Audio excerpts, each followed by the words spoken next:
Assalamualaikum warahmatullahi wabarakatuh. Hai Sobat Salam Edukasi, apa kabar hari ini? Nah, semoga selalu dalam keadaan sehat dan semangat dalam belajar.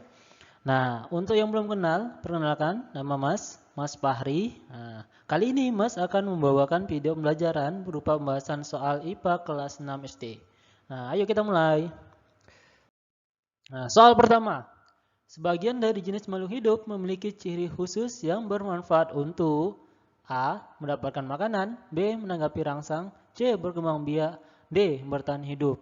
Nah, kalau misalnya adik-adik udah baca ini soalnya, pasti mikirnya, ini semua apa sih bisa? Ya, jadi ciri khusus makhluk hidup itu bisa untuk mendapatkan makanannya, bisa juga untuk menanggapi rangsang, bisa juga untuk berkembang biak, bisa juga untuk bertahan hidup. Nah, tapi jawaban yang tepat adalah D. Kenapa D jawaban yang tepat? Karena ketiga opsi A, B, C itu pasti arah muaranya juga pasti untuk bertahan hidup. Nah, mendapatkan makanan kan untuk apa? Bertahan hidup juga. Menanggapi rangsang juga untuk bertahan hidup dan berkembang biak juga untuk bertahan hidup. Nah, jadi jawaban yang pertama adalah D, bertahan hidup. Nah, soal nomor 2. Ciri khusus yang dimiliki hewan seperti tampak pada gambar adalah, nah hewan pada gambarnya adalah unta. Nah hewan unta ini memiliki ciri khusus apa? Ini, yaitu di punggungnya ada tonjolan, yaitu berupa apa namanya? Itu adalah punuk. Nah, jadi jawabannya adalah A. Nah, untuk informasi bagi adik-adik, punuk ini sebenarnya apa sih? Ya, punuk ini merupakan jaringan lemak, timbunan lemak. Nah, jadi lemak itu fungsinya untuk apa? Kalau misalnya kita udah belajar tentang pencernaan kemarin, nah itu lemak fungsinya adalah sebagai sumber energi cadangan. Nah, jadi jaringan lemak ini ditimbun sama si unta ketika dia makan, minum dan segala metabolismenya itu akan ditimbun di sini. Nah, jadi saat kondisi krisis gak ada makanan, maka punuknya ini akan diolah menjadi energi. Itu dia. Oke, soal nomor 3. Ciri khusus yang dimiliki hewan kelelawar adalah, nah adik-adik udah pernah lihat hewan kelelawar. Nah, kelelawar itu memiliki ciri khusus apa sih? Nah, ciri khusus yang tepat pada hewan kelelawar itu adalah ini, kemampuan ekolokasi. Nah, apa itu ekolokasi? Ekolokasi itu merupakan kemampuan si kelelawar itu untuk memantulkan gelombang bunyi. Nah, memantulkan dan menerima kembali gelombang bunyi. Supaya apa? Supaya dia bisa memetakan daerah sekitarnya. Jadi biar si kelelawar ini dia nggak nabrak ketika terbang. Kenapa? Karena kelelawar itu sebenarnya penglihatannya itu nggak terlalu baik atau bisa dibilang buta. Nah itu. Jadi untuk membantunya dalam terbang, maka dia memiliki kemampuan ekolokasi. Soal nomor 4. Kaktus dapat bertahan hidup di daerah panas yang jarang hujan karena, nah, apakah A, B, C, atau D? Nah, kalau dipikir-pikir, A, B, C, D ini semuanya bisa. Nah, jadi kembali ke soalnya. Di setiap soal itu pasti ada kata kunci. Nah, kata kuncinya di sini apa? Yaitu ini, jarang hujan. Nah, kalau jarang hujan berarti apa? Airnya sedikit. Nah, berarti yang berhubungan tentang air. Maka opsi yang benar adalah B, yang berhubungan tentang air. Itu dia ya. Kita lihat ke nomor 5. Tumbuhan air berikut ini yang memiliki permukaan daun lebar. Nah, tumbuhan air. Oke, kita cek. Eceng gondok, tumbuhan air kah? Iya. Kantus semar? Bukan. Semanggi? Bukan. Ya kan? Ini bukan. Teratai? Iya. Nah, jadi antara eceng gondok dengan teratai, kira-kira manakah daunnya yang lebar? Nah, kalau eceng gondok itu ciri khususnya bukan daun yang lebar, tapi batangnya yang menggembung atau berongga udara, supaya fungsinya untuk memudahkan dia mengapung di permukaan air. Sementara kalau teratai itu daunnya yang lebar. Sebagai apa? Cara dia untuk mengapung di permukaan air. Jadi jawaban yang lebih tepat adalah D, teratai. Oke. Kita lanjut ke soal nomor 6. Untuk membela diri, hewan seperti tampak pada gambar melakukan cara memutuskan ekor. Perilaku hewan tersebut merupakan adaptasi. Nah, hewan ini adalah hewan cicak. Pernah nggak adik-adik lihat cicak ini memutuskan ekornya. Nah, jadi kalau misalnya udah ekornya putus, pasti ekornya ngapain? Ekornya masih bisa bergerak ya kan? Nah, jadi ini adalah salah satu adaptasinya untuk menipu predatornya, musuhnya atau pemangsanya. Jadi dengan ekornya diputuskan lalu bergerak, maka eh, musuhnya atau pemangsanya tadi teralihkan dengan ekornya itu, sementara dia melarikan diri. Nah, oke. Jadi teknik ini merupakan adaptasi apa? Adaptasi tingkah laku. Jawabannya adalah A.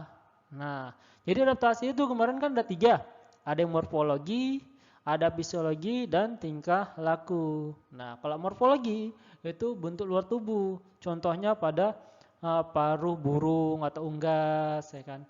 Bentuk kaki pada unggas, ya. Atau tipe mulut pada serangga, itu bentuk luar tubuh, morfologi.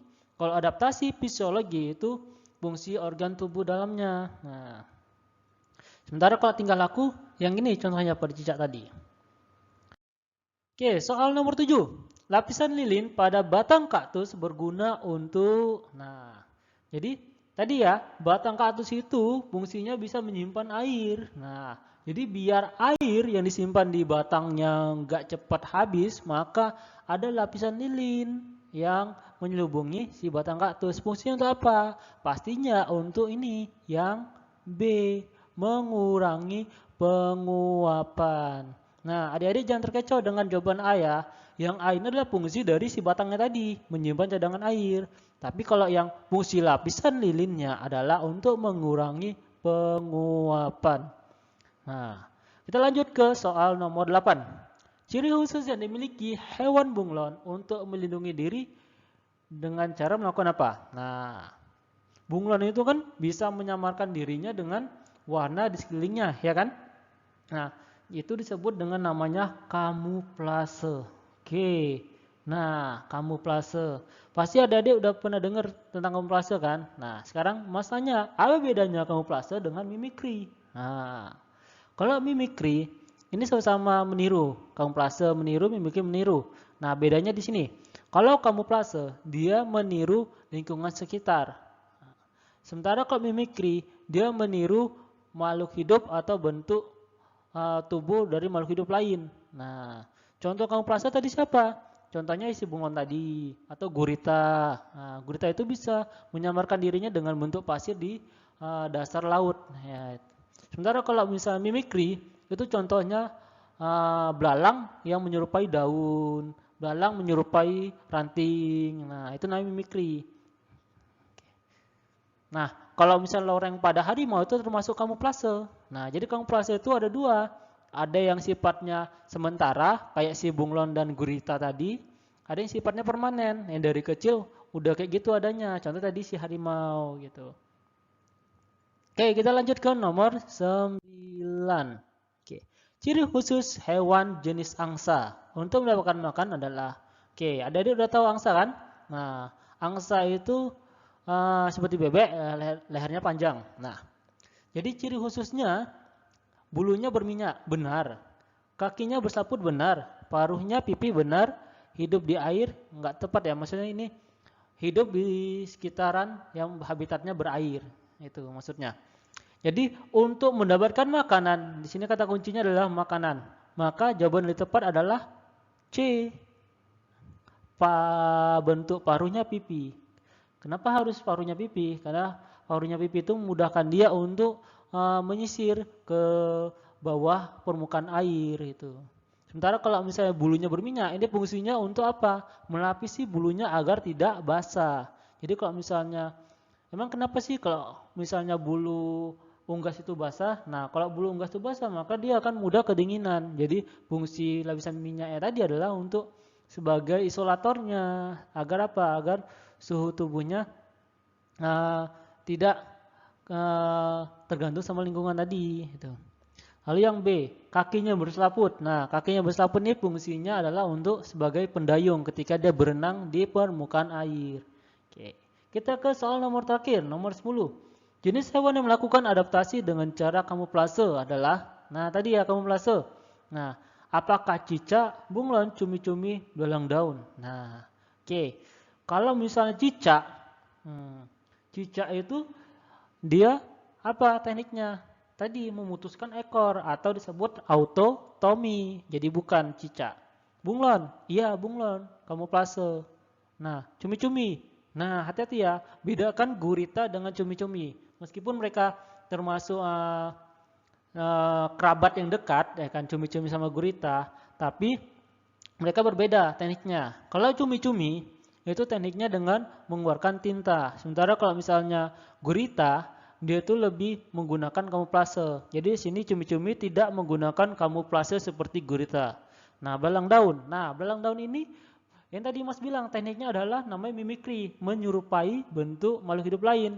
Dalam hal ini belalang menyerupai bentuk daun. Gitu. Jadi jawaban yang tepat untuk kamuflase adalah si bunglon. Itu deh ya. Oke. Nah, jadi itu dulu 10 soal pembahasan IPA. Semoga bermanfaat untuk adik-adik. Untuk yang berikutnya, silakan adik-adik follow dan like akun media sosial Bimbel Sambil Edukasi untuk video-video berikutnya. Oke, terima kasih. Assalamualaikum warahmatullahi wabarakatuh.